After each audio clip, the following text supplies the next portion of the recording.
You guys are tuned to the Watch Podcast with your hosts, owner-operator, Eric Huggins, Night Watch Patrol. We are the light in the dark. Psalm 139, verse 12.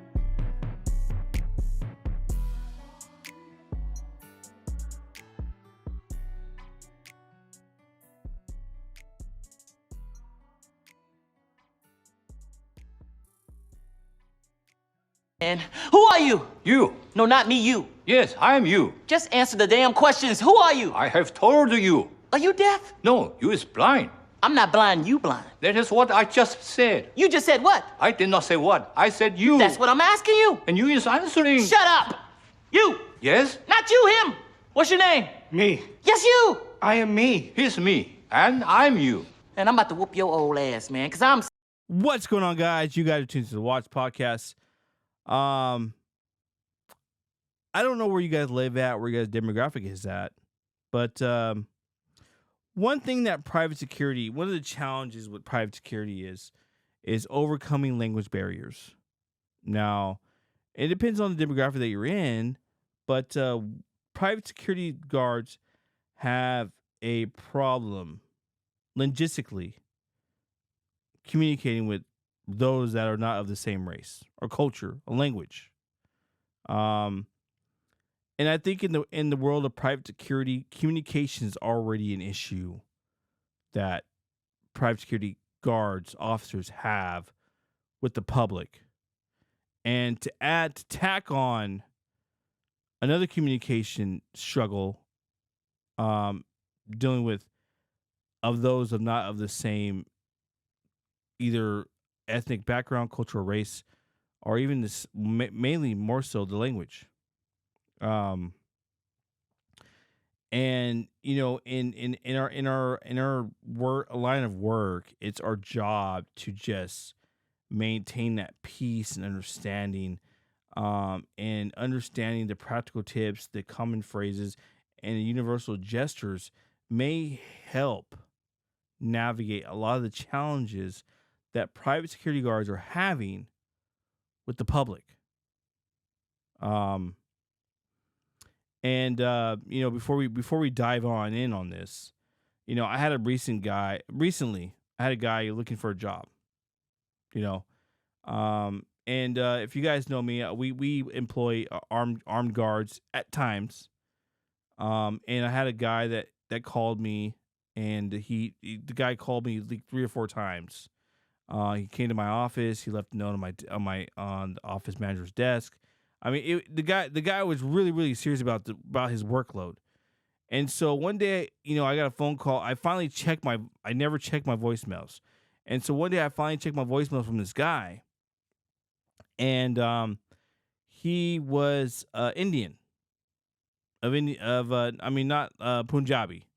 If you guys are familiar with Punjabi, that's Far East. Not Native American, but Far East Indian. Our agent, excuse me. And he had a very, very strong accent.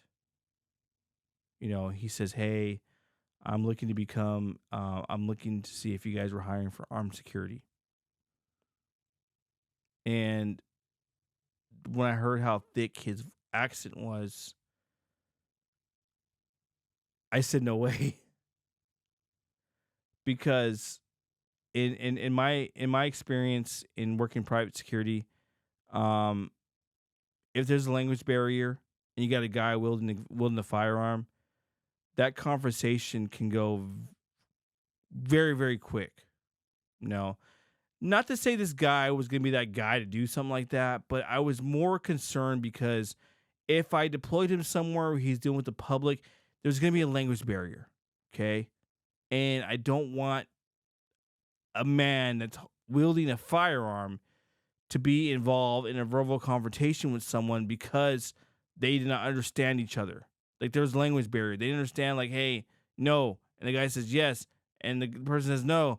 And the guy says yes. And it just turns into a catastrophic incident. And I don't want to deal with it. It's you know, if insurance would pick something like this up, they'd be like, that's a liability. You know, so I think of people that do not understand a particular language, could be a potential liability to someone's company or agency. And why do I say that is that I'm from the Bay Area. I grew up in the Bay Area, I grew up in San Jose, California, and I grew up with a lot of different type of cultures.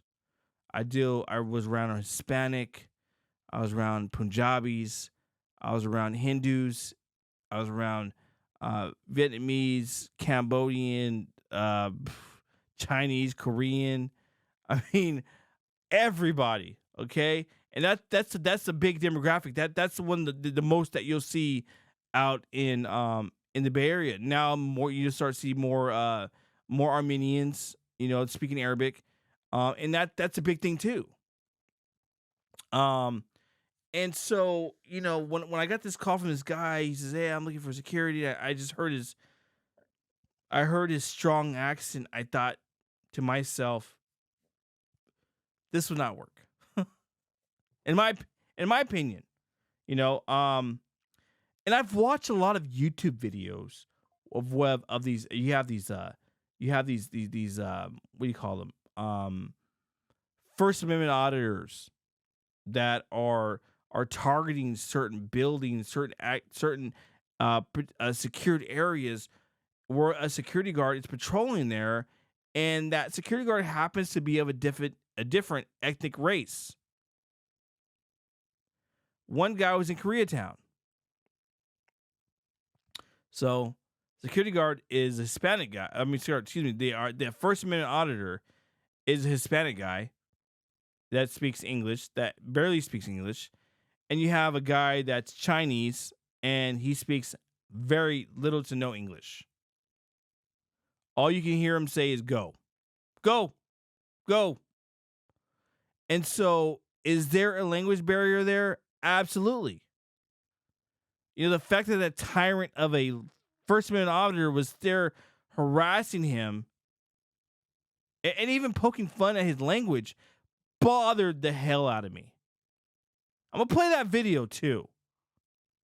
And you guys give me your own damn honest opinion. I'm going to put that Knucklehead's link on there. You guys can give all the hate mail, all the hate message you guys want to give them. But that's the kind of stuff that I do not deal with. Racism, making fun of someone else's language, and that's not okay. Check it out. 차차 넣어보시지. 당연하냐, 어머. 한번 넣고 여 주차장. 당연하냐. Oregon, don't get close to me, okay? 넣고. 여기 주차장을 왜 찍어, 임마? 건방지. 여기 쓰는 새끼들이 있어. 남의 주차장을 찍어가지고 뭐 하려고 주차장 찍냐 말이야. 짜짜짜짜. 말간 같은 소리 하지 마. 짜짜짜짜. When you guys are working in the private sector, practical communication tips that I have for a lot of you guys, and one of them is to learn key phrases. Okay, now it depends on where you're at. Okay, I'm in Bakersfield, so in Bakersfield Punjabi is it's pretty big out here in Kern County, Punjabi.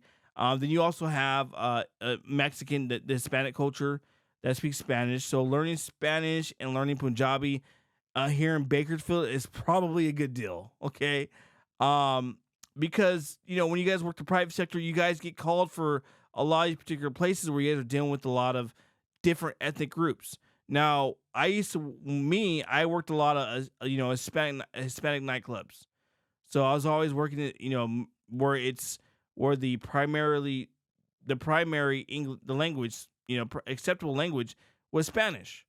So what did I have to do? I had to learn some Spanish, and luckily, I'm from the Bay Area, and my best friend's mom only spoke Spanish, and every time I went to the house, I had to speak Spanish. Okay. So I learned, so my little bit of Spanish got me through working nightclubs. It helped me out a lot. And even then, I was actually so curious that I wanted to learn more Spanish myself. Now, if you are working in a particular demographic, it's always good to learn the language that's primarily being used. Okay. If you guys work in LA and you guys work a nightclub and a nightclub is full of, Chinese, you might want to pick up a little bit of Chinese. Okay.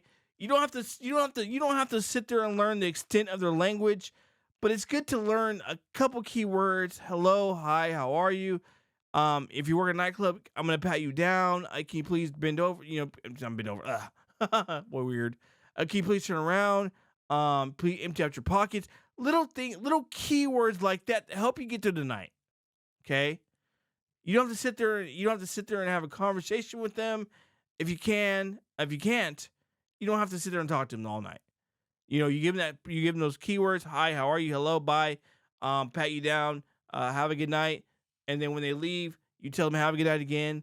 That is an acceptable way of communication. Okay, you're happy. And here's another thing: when you guys are speaking their language or you're trying to understand them, it's always good to smile. Yeah, you're like looking at all like smiling, like smile. Yeah, smile. It helps out a lot. It really eases the tension, between the interaction between you, the security guard, and the patron. Okay, jeez. It's also good to even what I used to use when I worked in nightclubs is I used to use the translation app. They're not always accurate. Okay, so just beware because some things may not be of the same because of different dialect. I know the one Spanish translator that I'm using is Spanish from Spain. And so when you translate it to people that are from Mexico, it may translate differently. It has. So a lot of times they're learning this simple, if you go on the translation app, you learn how to say hi. You learn how to say, hey, can I pay you down, please? You learn little things like that that's going to really, really help you in your job and working private security. If you guys plan on doing this job for a long time, it's good to learn a new language, okay? And sometimes it benefits you in the long run when you're able to communicate effectively, even if you don't have to be an expert in Chinese or be an expert in Korean or Tagalog if you're Filipino or Samoan, you don't have to be an expert, but people respect you a whole lot more when you try to communicate to them in their language. I promise you that. Okay, a big old smile on their face when you see one language come out of your mouth, and you say hi. They're like, oh, yeah, you're like a goddamn god when you're in there. And sometimes if maybe translation apps maybe kind of failed for you, maybe you weren't able to retain the information fast enough. Being able to use nonverbal communication helps out a lot too. Nonverbal communication. There, please stop. Wait, please. Can you when someone's walking to a line, you can get in front of them and say, please stop. Please stop. Or you can, if they're looking for directions, you can point in a certain direction. That way, or you can go that way. You can go that way. It's not. It doesn't help a whole lot, but it helps a whole lot more than you not saying nothing. Okay. So sometimes we're working in the private sector. Sometimes we gotta be navigators. Okay. Sometimes we have to be that guy that has to sit there and point the right finger to the main office. So it's just, if for some reason if all else fails, and maybe you're fumbling on some of the words that you're using for a different language, using hand gestures, it may help out maybe more than you know. A simple even a hi, bye, even give them, hey, you know what? I like giving high fives. I shoot up there and I give them a high five. Hey, bring it on in, man. Bring it, give me a high five. Yeah. But little things like that helps out a lot. Another good one would be sometimes sometimes you run into people that may speak a different that may be they can't hear, you know, they may be deaf, are hearing impaired. And a good times a lot of times it's good to, if you guys work private security and you guys work with the public and you don't have a notepad, I'm going to encourage you to get a notepad. Okay? So get a notepad. If you guys work private security, you guys work around people, have a notepad with you at all times. I have one in my vest at all times. Why? Because I may need it. In occasions like this where you have to translate and maybe they speak sign language and maybe your sign language is not that great, you can still write it on a piece of paper. They're going to understand that. So understanding the people that you're working around with, if you see that they have a hearing error or they're trying to speak with you, they're trying to use hand gestures, I would assume that hey, they may be deaf. So let me pull out my notepad so we don't sit there and do this all night and try to figure trying to figure each other's words out. Unless you are proficient in sign language and signing, I am not. I could do a few words in signing, and that's about it. But I'd rather pull up my notebook and write some notes down. That helps out. So and and a lot of times is that when how do we deal with expectations and distractions and a big thing in working in a multicultural environment, we gotta be alert. You know, um, distractions are just, we get distracted all the time. I got ADHD, so I'm constantly distracted by things. But my biggest thing is I always try to make sure that I'm remaining alert. That if I am over there sitting there googling and sitting there laughing, on some YouTube channel or some TikTok, that I have an ear open for someone to listen to. Um, so it's important for you guys to be vigilant, and be able to stay alert when you guys are out there.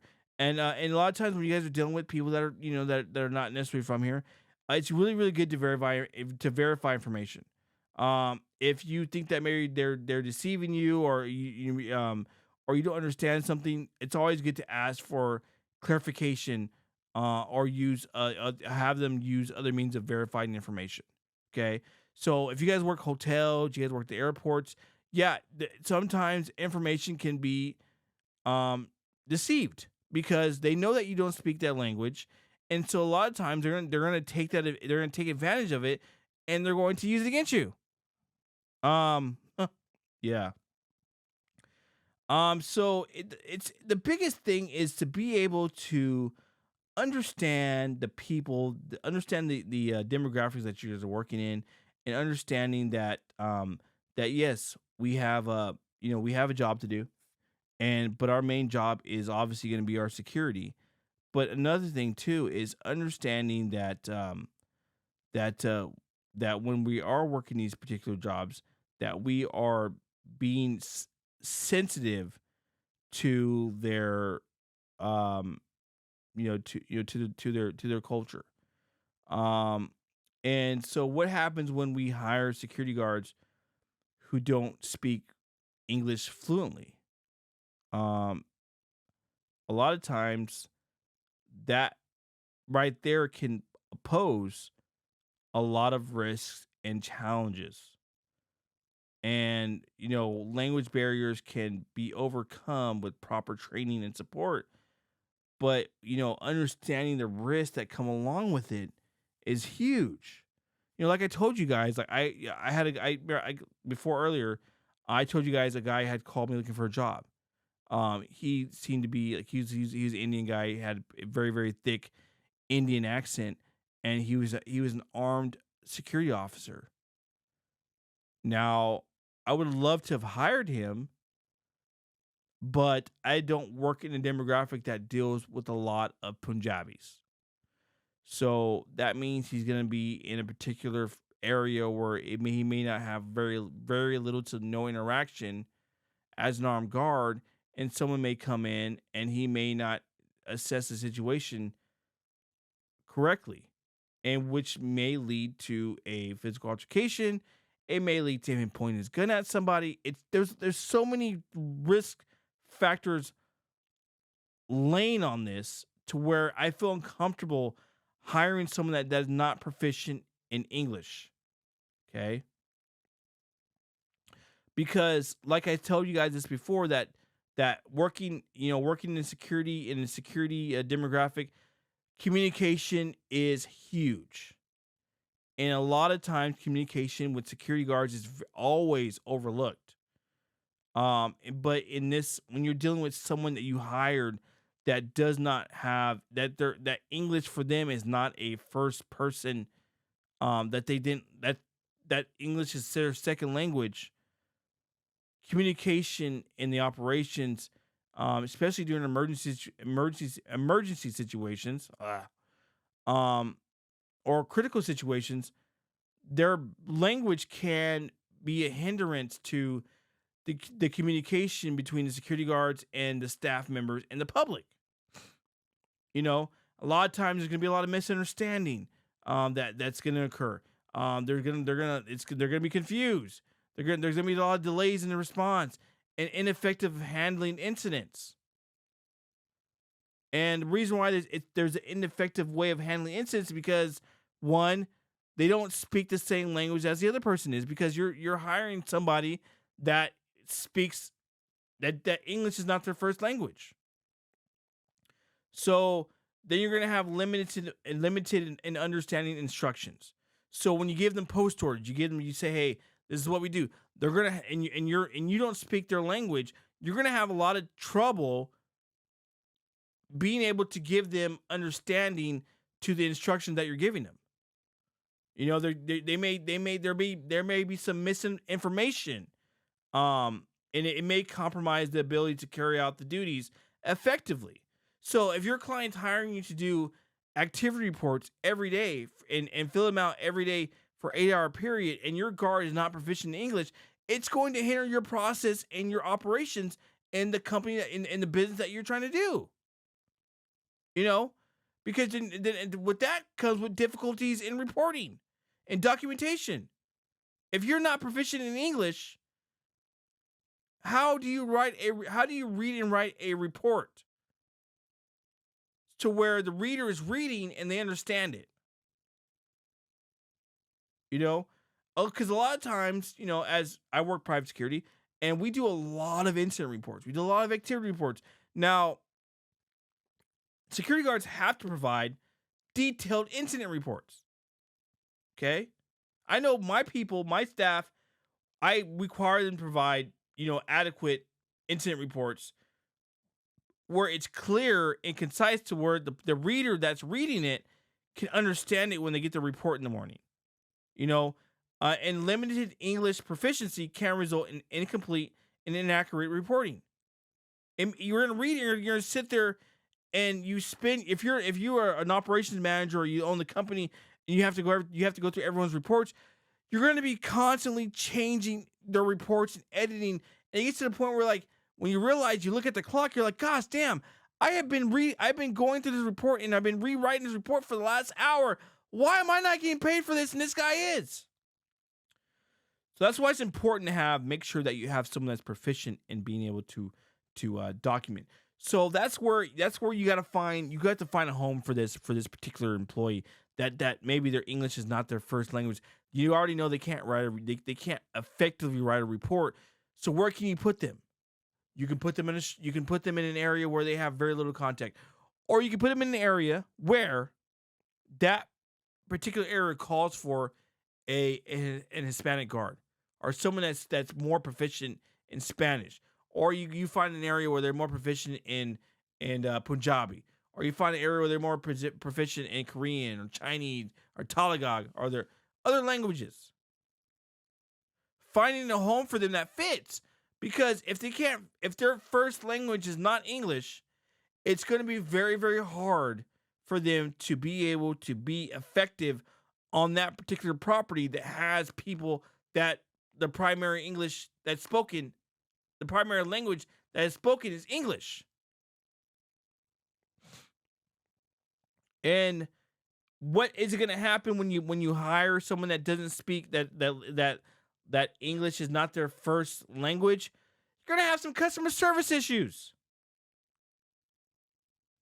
You know, we as security officers, we are always the initial point of contact for anything. If you work in a hotel, excuse me, do you know how I can get to room 400? Oh, yeah, 400? Oh, yeah. No! Because they're sitting there looking at you like, gosh, I don't understand what the hell the guy said. So they get lost. Not a big deal. They'll figure it out. Maybe I've talked to people before and I'm like, hey, I was in Vegas one time, it's African dude. I was like, hey, where can I get some pizza? Pizza. Oh, do you want the pizza? Oh, that's a good job. And do you want to go this way and this way? And so anyway, I had no idea what the hell the guy was saying. So guess what? I went the wrong opposite way. And I let the guy hustle me. Because it was just across the street. But he went around the corner 3 times before I got to my original destination. Why? Language barrier. If you guys ever been to Vegas and you guys get an African guy that's driving you around and you're like sitting there wondering why the tab keeps raising up and why they keep charging so much more, it's because they've driven around like 3 times already and then finally drop you off at your contact and you realize that it was really literally across the street. That's jacked up, man. Yeah. So anyway, when you're working with people that have a language barrier with their customers as a security officer, it's really hard to address complaints. It's hard to address inquiries. It's hard to have that good customer quality service. So if you guys are sending someone that that barely speaks English in an area where English is, you know, the primary the primary source of communication, then your guys are doing yourself and you're also doing that guard a disservice. You know? And a lot of things that happens, there could be, because of the language barrier, there could be a multiple security breaches potentially. And that's why clear and effective communication is super vital in sharing critical information about any security threats, suspicious activity, emergency response protocols. If the security guard cannot understand this kind of information, it's gonna really have some issues in your guys' protocol, and it's gonna have issues with breaches or delay inappropriate action. And so, you know, like I was saying before, being able to, if you want to mitigate some of these risks, sometimes we have to give them some keywords. You know, it's always good to have someone that speaks the same language of them to help them communicate better. Maybe they're American. Maybe they've been here for 3 years and they finally got their green card and they're able to do private security, and they want to be able to be in places. Well, that's where we have to come in. We have to help them out with their language, the English. So how do we help them out their English? Is being able to hire someone that speaks their language. So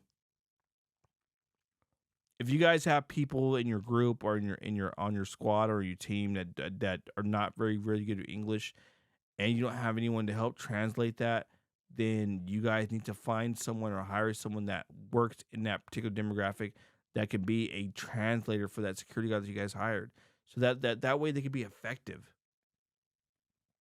You know, I know like people like to just stick guards at places anywhere, but I've seen too many issues on YouTube, too many issues on Instagram, where the security guard is there's a language barrier between the security guard and the patron, and the security guard wants to do the best job they can, but there's a communication issue, and you got these oh my god, these dumb ass, excuse my language, these dumbass live streamers, these street media people, these First Amendment auditors harassing these poor security guards that English is not their first language.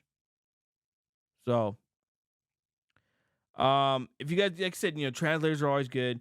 Having clear communication protocols, and being able to have someone that speaks the language to be able to be their ongoing supervisor and give them that optimal support. Um, just in case they have any issues, they have any questions, or they have your number, they can call you, say, hey, how do I say this? Okay, you say this. This is how you say it. Or hey, can you come over here because this client here is they're not understanding me. I can't understand them, but you're saying it in your language, and you need some help. So you show up over there. You're proficient in English and that language, and you guys could be able to you could be effectively communicative with them. So that helps out. Um, I just tell this: if you speak a different language and you're more proficient in Spanish, help your teammates out. You know, your teammate might not be great at Spanish, but can understand you. Why not help him speak Spanish and your teammate help you speak English, or vice versa, or whatever language that you guys are using? You know, I think that in this new world, okay, a lot of new different different cultures out there, and so we have to be able to effectively communicate to these individuals. We have to be able to effectively hire these people that come from different backgrounds and different ethnic origins. We just can't the problem is with security is that we just hire anybody just to fill a spot. But are you hiring them to fill the correct spot? That's the important piece. And if you're not hiring people to fill that correct spot, then you need to find another home for them. Okay? All right? Because that's how private security continues to get talked about, incompetent, uneducated, is because a lot of times when we work in these high, in these big giant metro cities, we deal with a lot of different languages, and there's obviously a lot of them are language barriers to where the security guard either is not from American descent and has a language barrier with the person that he's dealing with, or it's vice versa. So, and the best interest is to be able to hire people that speak a different language that's not that don't speak English, is not their first language. Hire them in areas where you could use them effectively, where that language may be morally commonly used. I just see too many issues with security guards that don't speak, English and have a situation and a language barrier with these dumb freaking First Amendment auditors, and it just pisses me the hell off, and it just sucks because they don't understand it, they don't care, they're just out there just headhunting and looking for some clicks and views. So all you live streamers and all you First Amendment auditors, you guys can all suck it easy, okay? All right, there we go. Guess what, guys? We got a facelift on our webpage. So, if you guys happen to give a damn, check it out. Give me your likes, dislikes. Just tell me what you think about it. On our webpage, it's www.nwpatrol. Link at the bottom. And just give me your feedback. Tell me what you think. What could I change? What should be on there more? That way I can make it effective. That way I can so my clients can see this and can say, wow, this is a really good, nice little facelift on your page. So help me out. Shoot. If you guys have any questions or concerns, you guys can always message me. You guys find us at NW Night's Watch Patrol on Instagram, and that has access to all my LinkedIn information. All my links on Linktree. So check that out and find me anywhere. I'm not too hard to find, so I don't want anyone to ever say that they can't find me, because you can. I'm everywhere. At least I try to be. I want you guys to love God, love each other. Let's go change the world! Been watching you. watching me and it's plain to see that you got your mind made up, girl, that you wanna be